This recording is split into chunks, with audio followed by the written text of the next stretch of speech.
following the latest arrest of a 30-year-old drug mule, which makes it 10 to be arrested at OR Tambo International Airport in just the past 2 months alone. She was arrested after landing from São Paulo on Sunday morning. Now again, earlier this month, another drug mule was nabbed at the same airport, also from a flight from São Paulo, and they were expected to catch a connecting flight to Nigeria. And in July, you'd remember, police uncovered an industrial-scale meth lab on a farm in Limpopo, where 4 suspects, including 2 Mexicans, were arrested. But we're asking the question, is this work a signal that things are moving towards the right direction, or is there more that still needs to be done? In studio, we do have with us a strategy and security advisor, ND Mashaile, who is joining us live now. Thank you so much for your time this evening. I'm going to start with, a lot of people, of course, when they start to see these busts happen, whether it's a drug mule here, it's a drug lab there, or whatever kind of bust it comes in whatever form, they say that things are moving, but are they moving towards the right direction? They are moving in the right direction, Ausbongi. For the fact that in 2 months you have been able to arrest 10 mules, I would answer that question that you asked by looking at the convictions that follows the arrest. An arrest is a nice signal. But what is more critical is the conviction in a court of law, as well as incarceration to change the behavior of that 30-year-old, and one that came from my home community some 3, 4, 5 years back, who was arrested having left a 2-year-old baby going to Brazil to fetch what they call Brazilian hair, only to find that you are being used as a decoy and you get arrested when you come in from Brazil. In this particular context, this young lady was arrested by the Brazilian authorities. What are we to make, from the fact that 2 of these 10, from what we know, were coming from a flight from São Paulo, connecting obviously 1 to Nigeria? But what are we to read into that? There is a report called the Powder Storm, released by the Global Initiative Against Transnational Organized Crime. And in the Powder Storm, you get told that from the Central Americas through to KZN, the border posts there or the ports there, you find the Mexican dropping 122 tons of cocaine, 100 tons going, part of it going to Australia, the other part of the 100 tons going to East Africa, 22 tons, Ausbongi, being consumed by South Africans. I can tell you based on that report, it's a 2022 report released in 2023, 350,000 people in our country by then were consuming cocaine on a daily basis, not monthly. Now, this tells you Central America is a problem for the drug networks and for the transnational organized crime. Hence, you saw those 2 Mexicans. I want to assume, having done research and not having put my finger on the right pulse, that those 2 Mexicans were chemists, they were chemical engineers who were the masterminds in terms of mixing the chemicals to produce the drugs in that area in Limpopo where they were arrested. Why would they be here if they were not chemists and experts? Sure. And what does it mean then if they are to move in this direction as well, where it's now through the ports and all of that?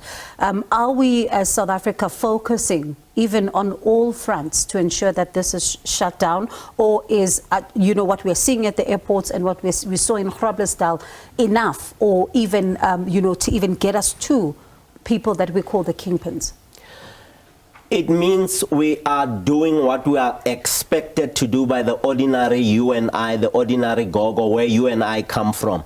The minute and the moment we deal with, we clean our own operatives at border posts, at ports, those who are responsible for stealing.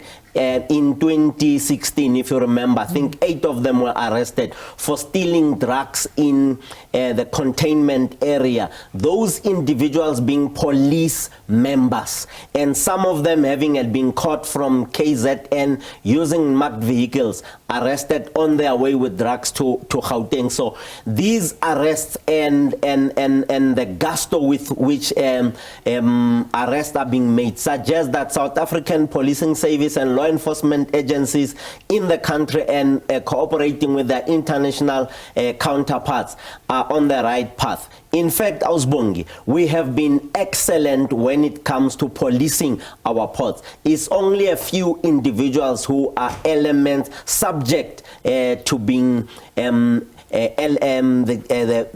pushers of corruption by allowing those individuals to contaminate them and pay them so that they let these contrabands into our country and destroy our young boys and girls. I was going to go there because it's one thing to even, look at policing and all of that, but what we are seeing in the townships is heartbreaking. You see a number of young people who are hooked on drugs. And what does it tell us then if, yes, people are getting arrested, but the substance is still not off our streets? The substance is not off the streets. You go into many communities, a community where I was born and bred, you go to El Dorado Park, you go to the Western Cape, you realize that we need to have better intelligence organization, a better intelligence infrastructure, whether it has to involve ordinary people on the ground in terms of gathering information and sharing that information with trustworthy law enforcement officers. I have asked a number of people, why have you not shared this information with law enforcement agencies? And I've been told in my face, when we tell them that ND is selling XYZ, tomorrow ND knows that a particular person A, B, or C has ratted him out. So we would rather close our eyes and allow that kid to be destroyed as long as it's not my kid. Even in the instance where that kid is a daughter or a son to my former friend or a friend who passed on, you find it so difficult to can get information on where these people get these drugs from and what are the people in the immediate vicinity saying with regards to collecting information. Now, this speaks very ill of our law enforcement agencies. Let me qualify this statement. It's not all police officers. It's a small number that are being paid the 50 rands, the 100 rands to ensure that they allow this evil business to go on and on and on. As a final question, briefly then, let's look at the sea. How are things looking there when it comes to the transportation? Because as much as we're looking at airports, we're looking at, some labs, but what's happening there as well, if anything? The Mexicans were dropping off their contrabands, their illicit substance. Is it only at the ports? No, in the ocean. And that stuff would drift towards our international space, at our ports. They were doing it strategical, operating in international waters where our police couldn't do anything, but with the cooperation of law enforcement agencies, you and I have seen police from all over the world, the Navy, the Marine, the Coast Guard, working hand in glove to ensure that they arrest those who even manufacture speedboats for the distribution of the substance. Even Ausbongi, even go to an extent of buying submarines to ensure that this evil business goes on. Sure. And one wonders, what does it mean then for the kingpins? When we are finding ourselves in this position? We have a responsibility, amongst others, to pop up law enforcement agencies to ensure that those who are arrested are provided with tea and cake so that they can identify who the kingpin is. Remember, Usbongi, the runners you can arrest the runners. They will be replaced. A runner is a person with a PIN code or a personal number. When you get arrested, they go out there and they recruit, and the runnership profile continues. The runnership profile of 18 to 35-year-olds who want to look flashy, who wants to have that big watch, who wants to have that 4x4. I'm not going to mention anything. So the runnership profile and greed, amongst other things, and competition amongst young people leads us to a situation where we have some serious challenges in terms of cutting the spine of the transnational organized crime, removing the runnership. Sure.